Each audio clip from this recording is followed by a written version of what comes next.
1,000 courses on the web. That is by the end of this year. And that's a pretty substantial number. And we basically cover all core courses. It's very curriculum based in that it's very different from the online offerings of, for example, MIT.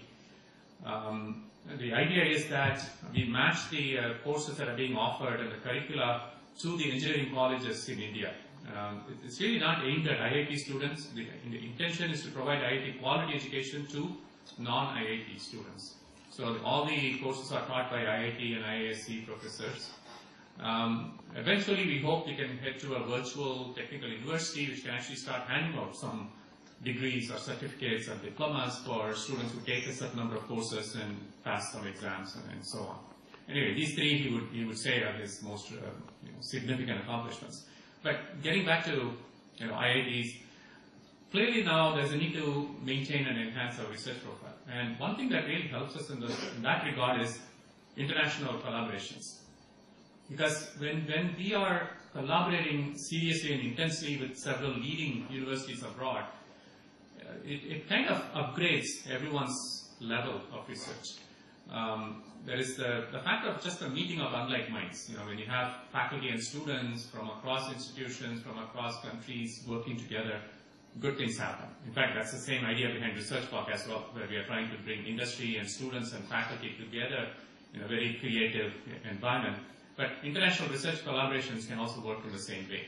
So we feel that having faculty exchanges, student exchanges, joint guidance of students, where somebody has a co-guide in India and say the US, or even ultimately joint degree programs, where two universities can offer degrees together, are all things that we should aspire for. And they will certainly help us really by improving our research accomplishments, but also in terms of rankings and stuff like that, where international character also plays a major role. Now, similarly, we want to get more students here and more faculty here. At this time, if you look at the campus, we have at any time between 80 to 100 international students on campus. We want to raise that number significantly. If you look at faculty who are visiting, maybe in a year we get a couple of hundred faculty who come. We want to raise that number significantly.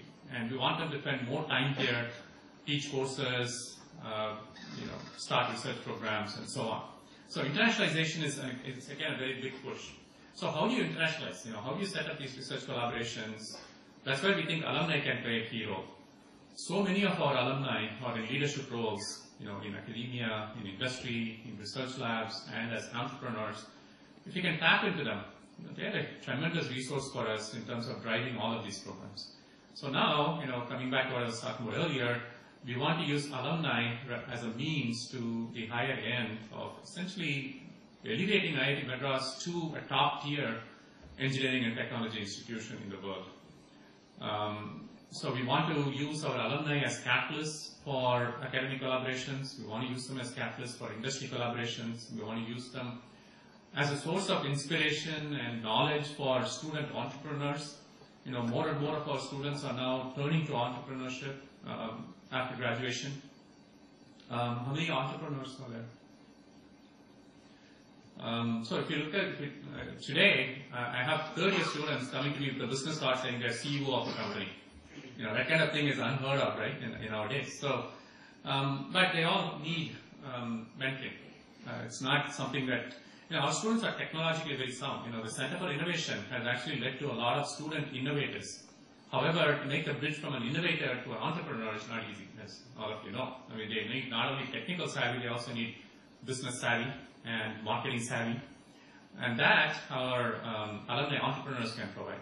So we are linking up these students with entrepreneurs in India as well as entrepreneurs abroad and trying to get them the right kind of insight and perspective so that they can become successful entrepreneurs. Whether they do it right out of college or whether they work somewhere and then turn into entrepreneurs, I think both models are certainly feasible.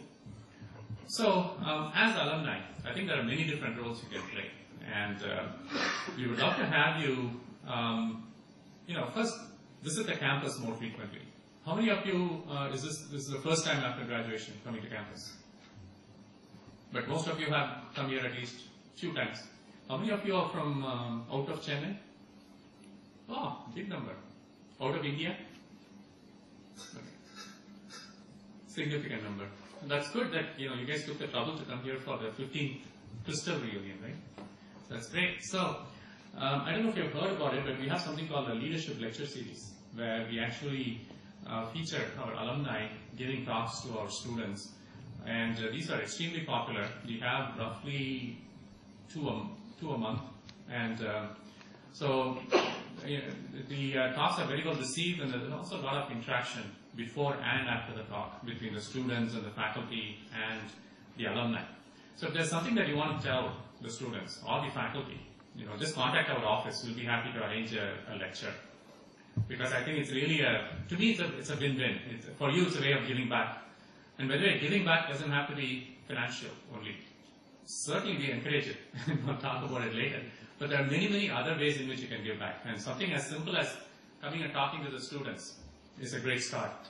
Or it could be something where you want to spend a little more time on campus. We have programs now where we actually encourage alumni to have a little more time to spend a few days or a few weeks on campus. We'll give them a temporary office. If they want to work on some interdisciplinary project with faculty or with students, we allow them the time and the space to do that. Of course, I realize you guys are probably not at a stage in your lives where you can afford to take time off and do something like that. But, just keep in mind that these options are open. If ever you're between jobs and you're looking for something to do, there's a lot of stuff that you can do here on campus. And again, I think today our faculty as well as our students are very, very receptive to such ideas. You will find that there's a lot of enthusiasm for whatever you want to work on. And we'll make sure that you get in touch with the right people to make these things happen. Now, there are many other ways. There is an online mentoring program which has been launched by the IIT Madras Alumni Association. Are you aware of it? It's called IITM97. So you can actually sign up as a mentor, and there are students who are already signed up as mentees. The students will then pick the mentor, and you can choose to accept or decline the mentee. So this is a program which is basically a one-on-one, but online mentoring program. So in principle, an alumnus from anywhere can mentor a student here, and that's an option you can look at as well. How many of you? Okay, you said only a few of you are still in your core areas, but departments are always looking for input from alumni as well in order to remain current. And if you can think of ways in which you can get back to your department and provide some valuable input on today's trends in industry or whatever, I'm sure they'll be happy to do that as well. Now, in terms of fundraising, it's been a really good story so far. Historically, we started seriously doing fundraising in the early 2000s. And if you look at our average from 2001 to 2010, it's been about 3 crores a year. For you guys from abroad, that's about $600,000 a year. Now, in 2011, for the first time, we went about 10 crores. So we did close to $2 million. This year, in 2012, we are getting close to 15 crores. So we are doing close to $3 million.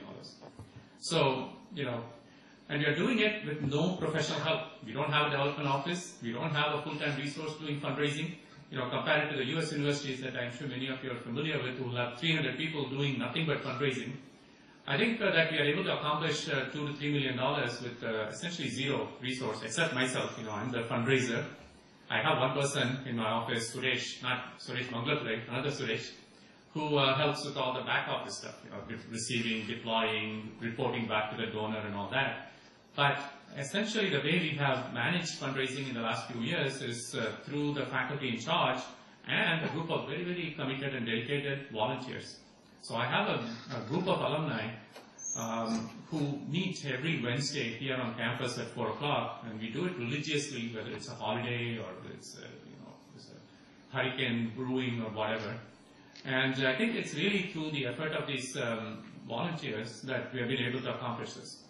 But clearly, is that going to be sufficient as we go forward? I'm sure you have all heard that IITs are well funded, right? Government gives a lot of money. But on the other hand, something like the Center for Innovation, to build it out of government funds would take forever, because it's not planned. You cannot put it into any department's budget or any laboratory's budget. And if you cannot do that, then it's very difficult to get money for something like that. So what we've been doing is, with alumni, we say that they need to give for two reasons. One is for niche projects like this. The second is, even if they give money for a project which the government is already funding, the money from the government can then be allocated for some other purpose at the institute's discretion. So, for example, there's a new biotechnology building. I don't know if you guys could look at it. It was funded by the Mehta Family Foundation in the US. They gave roughly $2 million towards that. But actually, the construction was funded by the institute using planned funds from the government. But we gave credit to the Mehta Foundation for the building. But what that enabled us to do was take those 10 crores and actually use them for something, whether it's buying research equipment or equipping labs or building hostel amenities or whatever. So those are the two reasons why alumni funding is important, okay? To fill needs that are not met by the government, and in the case where even if it is government funded, this gives the institute the flexibility to then use those funds for another purpose. In fact, we recently announced a scheme called Sponsor a Student. How many of you heard of it? Good. Are you guys registered, by the way? How many are registered in the database and receive mailings regularly? You receive mailings regularly? How many of you actually read the mail?